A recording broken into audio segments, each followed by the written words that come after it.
জামায়াতে ইসলামীর আমির ডক্টর শফিকুর রহমানের হার্টের ৩টি প্রধান রক্তনালীতে ব্লক ধরা পড়ার কথা জানিয়েছেন চিকিৎসকরা।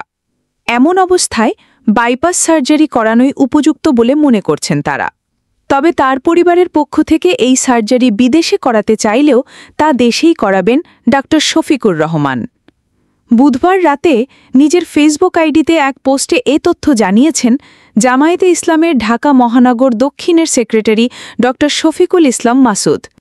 তিনি লেখেন, মুহতারম আমিরে জামায়াত ডক্টর শফিকুর রহমানের হার্টে একাধিক ব্লক ধরা পড়েছে। বিশেষজ্ঞ ডক্টরগণ বাইপাস সার্জারি করার নির্দেশনা দিয়েছেন।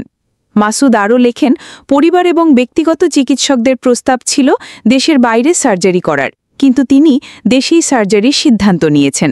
মহান রাব্বুল আলামিন তাকে হেফাজত করুন, সুস্থতার নিয়ামত দান করুন, আমিন। উল্লেখ্য, জামায়াতে ইসলামের আমির ডক্টর শফিকুর রহমান রাজধানীর ইউনাইটেড হাসপাতালে ভর্তি হয়েছেন। বুধবার তার হার্টে ৩টি ব্লক ধরা পড়ায় চিকিৎসকরা দ্রুত বাইপাস সার্জারির সিদ্ধান্ত নিয়েছেন বলে জানিয়েছেন জামায়াত আমিরের ব্যক্তিগত সহকারী মোহাম্মদ নজরুল ইসলাম।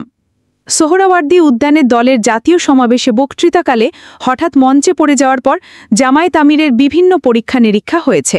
বুধবার কার্ডিওলজিস্ট ডাক্তার মমিনুজ্জামানের অধীনে সম্পন্ন হওয়া অ্যাঞ্জিওগ্রামে হার্টে ৩টি বড় ধরনের ব্লক ধরা পড়ে।